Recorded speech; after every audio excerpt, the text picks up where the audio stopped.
Good evening. My name is Victoria Ramos. I'm a senior student athlete on the softball team. I am pleased to introduce Kara Tingatua, the sister of this next inductee. Kara Tingatua will be presenting Sarah Webster for induction into the 2014 class of the Hall of Fame. Please welcome Kara Tingatua. Well, I wanted to thank everybody for having us tonight. My name is Kara. I'm Sarah's sister. When Sarah asked me if I would present for her tonight, I was very honored. We grew up in very rural Maine, and since we were born, have been best friends. We've grown up together. We played softball together since we were very, very little. I remember when Sarah was 9 and I was 11. We were playing on a boys' Little League team, and I decided I was going to be a pitcher. I was going to do it. And of course, Sarah, being younger, she decided she was going to be a pitcher too.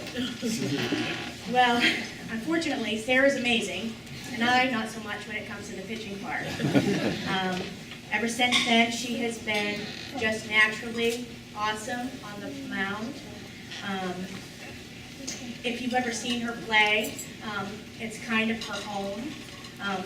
If you meet her, she's shy, she's very kind and nice. And the minute she puts that glove on and gets on the mound, she's a boss. I've watched her study pitches. I've watched her study where people hit the ball, which different pitches she's going to throw. We played together in Little League. She played ASA. We played together in middle school and high school, and we almost played together in college. For someone who has been as quiet and shy, to see her really shine on the mound was really impressive. She's had diligence, perseverance. When we were younger, I remember one of the coaches says, "You're too short, you're never going to be a good pitcher. You're shaped too funny, you're never going to be able to do this." And instead of giving up, she went out there and proved all of them wrong. She was recruited by several Division I teams to play softball. And I remember going with her on different recruiting when you go through your college visits. And she literally picked St. Joe's because of the softball field. So we met Jamie Smythe, and she was hooked. She never left. She stayed here for 4 years. And by the time she was done, she had a career-ending elbow injury her senior year. She only pitched 7 games that year. But those first 3 years, she was a force to be reckoned with. And if you look at some of her numbers, she did in 3 years what some of the players here had to do in 4. 2001, she was all-conference. She was also named Player of the Year. She pitched the second most games in St. Joe's history. She also pitched the most amount of innings here while she was here. She was 4th overall in strikeouts. She averaged over 100 strikeouts a year the first 3 years that she pitched. And she had a combined 4-year ERA of less than 2 at 1.9. She's had almost 50 wins. She did have a trip to the Division III World Series in Florida, which we did get to go and see her play. And has had an amazing career here and after. I've had the opportunity to coach high school softball with her. I've seen her work with younger athletes, and she really has been a leader on and off the field. So please, put your hands together and join me in honoring my sister and my best friend, Sarah Webster.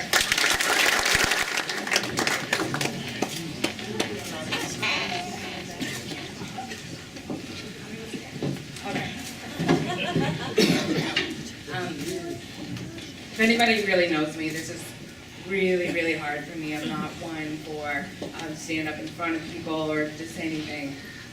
From the home, like very small town, very humble person, but I definitely want to make sure that I said thank you to some very important people and just tell a quick story for you today. So, I wanted to thank Perla Bridges for seeing a picture of me, and many did not. I want to thank Chucky and John Begani for their optimism, craziness, but mostly their love and support. They've always treated me like family. I want to thank my mother and father, and they've always been my rock and biggest cheerleaders. They worked so hard to give me as many opportunities as they could and sacrificed so much. There's not enough thank yous in the world I could ever say to cover all that you've done and currently. I also want to do a little bit of a shout out to Mercedes and Sione Tongatua. Today is their birthday, but they decided that it was okay for me to come here and accept this award. So thank you so much, and I love you very, very, very much. Happy birthday.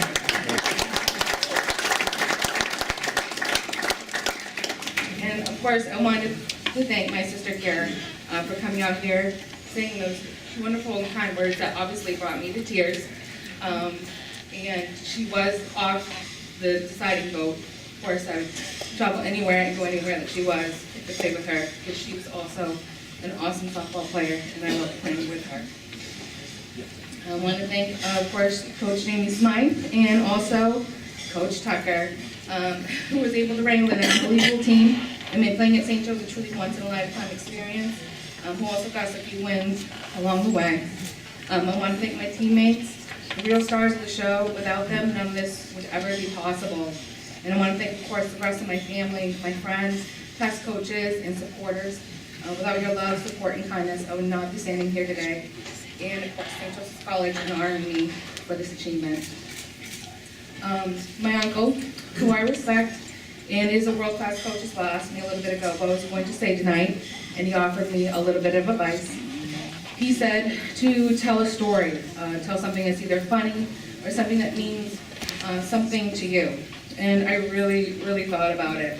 And trust me when I say that there were a lot of stories. The one that means the most to me was a trip that we took, like spring, early summer. And I believe it was to Maryland, because it was a place that we didn't go to often. And we ended up having to take a Sear bus because for many, many, many reasons, we were banned from taking the St. Joseph's vans while we traveled for the remainder of the year. And, and this was the time before cell phones and GPSs, and we were staying at the hotel, and my grandparents had traveled down to come watch me play. And they were asking my coaches for directions, and I don't know who it was, and they weren't really having any luck. And he said, you know what, we have plenty of room on the bus. Come ride with us, it would be great. And the way that my grandfather told me that they didn't finish it, he said, yeah, let me go grab my wife. I'm gonna run in the bus now. Don't you leave without us. So I climb on the bus, and to my surprise, there was an older lady wearing 2 turtlenecks, a green see-through visor, and the biggest fanny pack known to man. And next to her, holding her hand, was a man wearing 3 shirts, a chamois flannel shirt, and steel-toe boots. And they said, is this going to be okay? And I said, yes, of course, I'm just worried that we're going to ruin your souls. And he says, no, we can take it, we'll stay right out of your way, you won't even know that we're here. So I'm like, all right, I sat back down, I went down to the back, and we started to go. And what we did with this wonderful Sears bus is we actually would get ready the way that we would always get ready.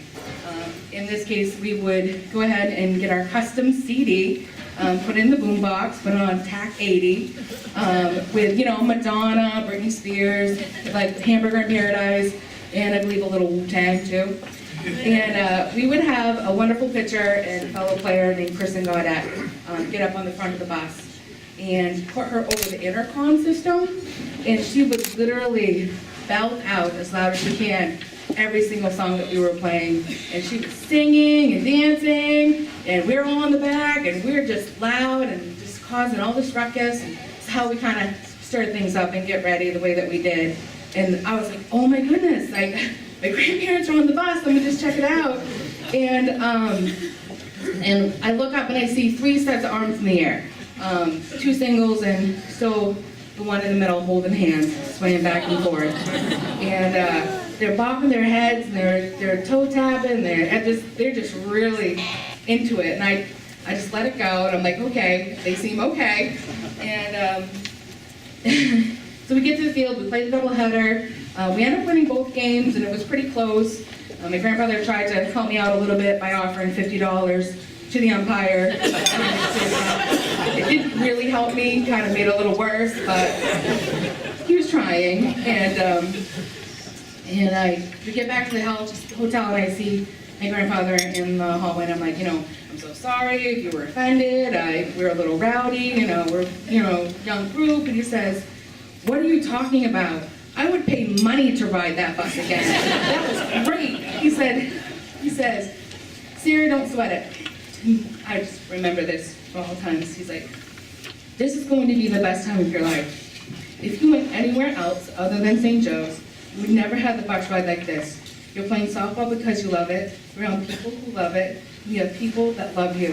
What else could you ask for? And I foolishly say, as I'm hemming and hawing, a homemade biscuit. And he looked at me and he's like, all right.